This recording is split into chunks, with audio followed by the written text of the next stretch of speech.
فرق ہو گیا تو شرک کیسا؟ بات سمجھ میں آ گئی؟ ایک مثال اور دے دوں مزہ آ جائے گا حضرت عوام کو، آپ لوگوں کو نہیں، آپ کے لیے تو ساری باتیں پرانی ہیں، عوام کو، چونکہ عوام کبھی ایسی باتیں سنتی نہیں ہے۔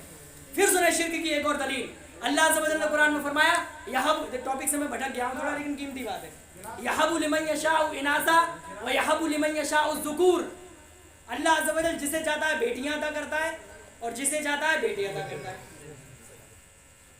کوئی شک؟ کوئی شک ہے اس پہ؟ کتنا اچھا جواب آیا، بے شک، مختصر اور جامع، سہل اینڈ ممتنع حضرت۔ تو اللہ نے فرمایا بیٹے بیٹیاں دینے والا کون ہے؟ اللہ۔ کون ہے؟ اللہ۔ تیز بولیے کون ہے؟ اللہ۔ اور اس کے باوجود اگر کوئی یہ کہے کہ بیٹا فلاں نے دیا، غیر اللہ کا نام لے تو شرک ہو جائے گا نا حضرت؟ ارے شرک ہوگا، قاری صاحب توجہ ہے نا، ماشاءاللہ دو قاری صاحب پاس بیٹھے ہیں، تو شرک ہوگا کہ نہیں؟ تو اب قرآن مقدس نے ایک طرف اولاد دینے کی نسبت اللہ کی طرف کی، وہی سورہ مریم میں آئی ہے، آل عمران میں آئی ہے، حضرت جبریل علیہ السلام، فارسلنا الیہا روحنا فتمثل لہا بشرا سویا، اللہ عز و جل نے حضرت جبریل کو ایک انسان کی شکل میں، خوبصورت انسان کی شکل میں حضرت مریم کے پاس بھیجا، خوبصورت مرد کی شکل میں، مرد کی شکل میں کس کے پاس بھیجا؟ حضرت مریم، وہ بطول مریم، کنواری مریم، کہ اللہ عز و جل نے جن کے شکم اطہر سے سیدنا عیسیٰ علیہ السلام کو بغیر باپ کے پیدا کیا، وہ رب جو بغیر باپ کے پیدا کرنے پہ بھی قادر ہے۔ اس کی کیا بڑی بات ہے، اس کی بنیاد پر عیسائی الوہیت ثابت کرتے ہیں حضرت عیسیٰ کی، سیدنا آدم کو تو بغیر ماں باپ کے پیدا کر دیا، تو پھر وہ تو بدرجہ اولا الہی بنے۔ ان مثل عیسیٰ عند اللہ کمثل آدم خلقہ من تراب ثم قال له کن فیکون، یہ بڑی زبردست دلیل ہے علم کلام کی۔ بہرحال تو اب بیٹے بیٹیاں دینے والا کون؟ اللہ۔ پھر یہاں پہ حضرت جبریل علیہ السلام جب حضرت مریم کے پاس آئے تو حضرت مریم نے کیا کہا حضرت جبریل کو دیکھ کر؟ حضرت مریم نے کہا انا یکون لی غلام، کہ میرا بیٹا کیسے ہوگا؟ یہ تو بات کی بات ہے، حضرت مریم نے پہلے اعتراض کیا، یعنی بڑی پاک اللہ کی ولیہ جو ہر وقت عبادت میں رہتی تھی اور ان کے سامنے کوئی مرد آ جائے تو آج کل کی عورتوں کی طرح تھوڑی ہوگا، وہ ہیں کہ جو جنت کی عورتوں کی سردار بنائیں گے، وہ ان عورتوں میں ہے نا۔ تو بہت بہترین نقطہ بتا رہا ہوں میں، اور یہ ایسے نقطے ہیں انشاءاللہ کوئی رد نہیں کر سکتا، انشاءاللہ کوئی رد نہیں کر پائے گا۔ تو حضرت مریم نے جب حضرت جبریل کو دیکھا اور آپ ایک دم تعجب میں پڑی کہ یہ کون مرد آ گیا میرے سامنے، ہے نا، تو حضرت جبریل نے کیا جواب دیا؟ انی رسول ربک، جبریل نے کیا کہا کہ میں تیرے رب کا بھیجا ہوا ہوں، میں تیرے، تیز بولیے، میں تیرے رب کا بھیجا ہوا ہوں۔ حضرت مفتی صاحب قبلہ، بھائی تھوڑا چہرہ دیکھنا ہے، میں یہ عرض کر رہا تھا یہاں پہ ایک عقیدہ اور کلیئر کر دوں کہ فرشتے کس سے بنے ہوئے ہیں؟ نور سے یا مٹی سے؟ کس سے بنے ہوئے ہیں؟ نوری مخلوق ہیں کہ نہیں؟ لیکن اللہ عز و جل نے حضرت جبریل جو نور ہیں انہیں جب مرد کی شکل میں بھیجا تو نورانیت ختم ہو گئی کیا؟ ختم ہوئی؟ تو پھر نبی کی نورانیت کیسے ختم ہو گئی حالت بشری میں آنے پر؟ تو پھر نبی کی نورانیت کیسے ختم ہوئی حالت بشری میں؟ لوگ یہ کہتے ہیں اگر نور ہے تو بشر کیوں بنائے گئے؟ جب بشر بن گئے تو نورانیت ختم۔ میں کہتا ہوں جو سیدنا جبریل نوری ہیں اور جب بشر بن گئے تو ان کی بھی نورانیت ختم۔ اگر وہاں ختم تو وہاں کیوں نہیں ختم؟ اور اگر وہاں نہیں ختم تو یہاں پہ کیا پرابلم ہے بھائی؟ یا تو پھر دونوں کی تخصیص کی دلیل دو، وہ تو قیامت تک نہیں دے سکتے، ہے نا۔ تو سمجھ میں یہ آیا کہ عقائد کیسے سمجھنے ہیں یہ علماء اہل سنت بتائیں گے۔ کیسے سمجھنے یہ کون بتائے گا؟ العطایا النبویہ فی الفتاوی الرضویہ بتائے گا کہ کیا ہے۔ تو ہم یہ عرض کر رہے تھے کہ جب حضرت جبریل حضرت مریم کے پاس آئے تو حضرت مریم سے کہا میں تیرے رب کا بھیجا ہوا ہوں۔ پھر سوال یہ اٹھتا ہے کیوں بھیجا ہوا ہوں؟ تو حضرت جبریل نے خود جواب دیا لِأَهَبَ لَكِ غُلَامًا زَكِيًّا، تاکہ اے مریم، میں کون؟ حضرت جبریل کہہ رہے ہیں، کون کہہ رہا ہے؟ اللہ ہے یا غیر اللہ؟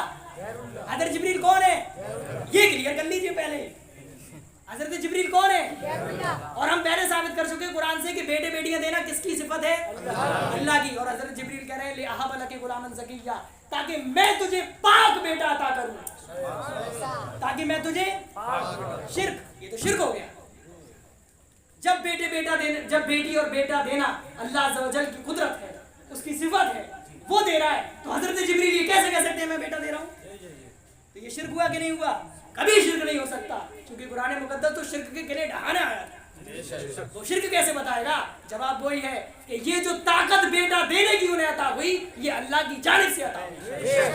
और यही हम कहते हैं तो शिर्क क्यों हो जाता है भाई? हम भी तो ये कहते हैं कि नबियों को वलियों को जो ताकतें अल्लाह ने दी हैं, जो तसर्रुफात दिए हैं, जो इख्तियारात दिए हैं, जो पावर दी है वो अल्लाह ने दी है, फिर शिर्क कैसे हो गई? अगर हम ये कहें वो खुद की पावर से करते हैं तो यकीनन शिर्क है। अगर हम ये कहें वो खुद से करते हैं तो वो यकीनन शिर्क है। लेकिन जब हमारा दो टोक मौक़िफ़ कुरान की रोशनी में मौजूद है कि जितनी भी ताकत नबियों को अता हुई, वलियों को अता हुई, एक एक बंदे और मखलूक को अता हुई, सब किसने अता की है? तो शिर्क नहीं हो सकता। शिर्क तब होगा जब हम ये कहें कि जैसे खुदा की हकीकी वैसे इनकी भी हकीकी, तब हम कहेंगे ये शिर्क है, आदमी मुशरिक हो गया। अल्हम्दुलिल्लाह हमने ना कभी शिर्क किया था और ना ही क़यामत तक कभी शिर्क करेंगे। आका ने हदीस में ज़मानत दी, इन्नी वल्लाही ला अखाफु अलैकुम अन तुशरिकू बादी, कि दो ताकीद हज़रत, तीन इन्नी वल्लाही ला अखाफु अलैकुम। देख रहे हैं कितना ताकीदी जुमला है हज़रत, ताकीद पर ताकीद पर ताकीद। ताकीद का मतलब एम्फेसाइजिंग, यानी जोर देना किसी बात पे, है ना? तो अल्लाह आका सल्लल्लाहु अलैहि वसल्लम ने जो ज़मानत दे दी, इन्नी बेशक मैं, वल्लाही अल्लाह की कसम, ला खाफू अलैहिम, मुझे हरगिज़ तुम पर खौफ नहीं है। किस बात का? अन तुशरिकू बादी, कि मेरे बाद तुम शिर्क करो, मेरे बाद तुम शिर्क करो। आका ने कह दिया मुझे खौफ नहीं है अपनी उम्मत से इस बात का। तो नबी कहे मेरी उम्मत शिर्क नहीं करेगी, और आज कोई हमें मुशरिक शिर्क कहता रहे तो किसकी बात मानी जाएगी? बोलिए। फिर आका ने एक हदीस में फरमाया क़यामत के करीब एक ऐसा शख्स आएगा कि जिसका काम होगा, जिसके जो खूब इबादत करेगा, फिर तलवार लेके गुजरेगा, लोगों पर शिर्क के फतवे लगाकर उसकी गर्दन काटेगा। इब्ने कसीर ने जिक्र किया हज़रत अल बिदाया वन निहाया में, और तफसीर इब्ने कसीर में भी ये हवाला दे रहा हूँ, वरना हवाले बहुत हैं क्योंकि ये उनका हवाला है ना। तो इब्ने कसीर ने ऐसे जिक्र किया हदीस को, तो वहाँ उस शख्स के बारे में आका ने फरमाया कि वो शिर्क के फतवे सब पे लगाता फिरेगा। तो सहाबा ने पूछा या रसूलल्लाह मन औला बिश्शिर्क, या रसूलल्लाह अर्रामी वल मरमी, कि जो शिर्क का फतवा लगा रहा है वो असली मुशरिक होगा, या फिर जिस पर शिर्क का फतवा लगाया जा रहा है वो असली मुशरिक है? तो आका ने फरमाया, 3 बार फरमाया, बलिर रामी बलिर रामी बलिर रामी, शिर्क का फतवा लगाने वाला असली मुशरिक होगा। शिर्क का फतवा लगाने वाला, ये किसने कहा? मोहम्मद रसूलुल्लाह सल्लल्लाहु अलैहि वसल्लम ने। तो हम अल्हम्दुलिल्लाह अज़्ज़ वजल ना कभी शरीयत की मुखालफत हमने की थी, और ना ही कभी कुरान के तौहीद के सबक से हम बाहर गए थे। हम कभी भी तौहीद के सबक से बाहर नहीं गए। हम पे ये इल्ज़ाम लगाया जाता है कि तुम लोग तौहीद पे बात नहीं करते। ऐसी चीज़ को मोहम्मद इब्न अब्दुल वहाब नज़दी ने कर भी दिखाया। बिल्कुल किया हज़रत, और ये हदीस उसी पे फिट है, ये हदीस उसी पे फिट है। अल्हम्दुलिल्लाह बहुत प्यारा पॉइंट बताया हज़रत ने। वो मसला दूसरा है हज़रत, किसी दिन तफसीलन गुफ्तगू होगी। तो बात कहाँ थी? तो आप इतना समझ गए कि जितनी भी ताकत मखलूक को अता होती है कौन अता करता है? तो जब हम ये अकीदा रख रहे हैं कि अल्लाह की अता से, वही मालिकून का लफ्ज़ था, कहाँ से कहाँ पहुँचा हज़रत? तो ये मालिकून क्यों कहा गया? इसकी तफसीर हो गई कि नहीं? तफसीर हो गई? कोई कंफ्यूजन तो नहीं है आपको? मैं बात ऐसी करता नहीं हूँ जहाँ तक कंफ्यूजन। दोबारा से कहलवा लो ताकि कहीं अगर ज़रूरत पड़े तो उसको समझा भी। देखें, 2 चीज़ें आपको देखनी है, हमें डिफरेंस करना है। अल्लाह तबारक व तआला की जितनी भी सिफतें, जितनी खूबियाँ, वो हैं हकीकी। क्या है? हकीकी का मतलब बिल्कुल रियल, किसी की अता से नहीं है बल्कि खुद से है। किसी की अता से नहीं है, वो तो परवरदिगार आलम है, वो किससे लेगा?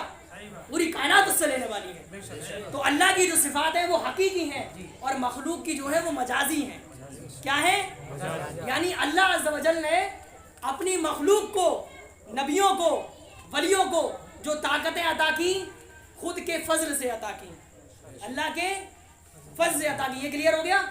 तो जब भी ऐसी बात आए कि जो हम नबियों के लिए माने और कोई ये कहे कि ये तो अल्लाह भी करता है, तो फिर ये तो शिर्क हो गया, तो उसे जवाब दे दो।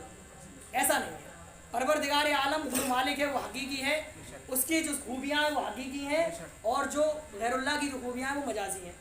क्लियर हो गया? अब फंसना नहीं चाहिए। मालिकून की तफसीर हो गई, इतनी तफसीर हो गई कि नुकसानदेह लग रही है। हकीकी और निस्बत मजाजी 2 निस्बत होती है। 2 निस्बत हो गई, निस्बत हकीकी और निस्बत मजाजी। मिजाजी नहीं, मजाजी, फता के साथ। क्लियर? ज़बर के साथ। मालिकून की तफसीर ज़्यादा हो गई, कोई बात नहीं, अच्छी बात। हज़रत हमें तो अपना काम करना है। फी क़ुलूबिहिम मरदुन फ़ज़ादहुमुल्लाहु आप समझ गए? इतनी बात समझ गए? आयत कितनी हो गई? 7। अब देखें आयत सुने, आगे सुन लें। इसी आयत में आगे फरमाया मालिकून वाली में, वज़ल्लल्नाहा लहुम, और हमने लोगों के लिए उन्हें बिल्कुल ढीला कर दिया, उनके इख्तियार में दे दिया ताकि वो उनसे मुनाफ़े हासिल करें। फ़मिन्हा रकूबुहुम, तो लोग उनसे सवारी भी करते हैं, वमिन्हा याकुलून, और उसमें से खाते भी हैं।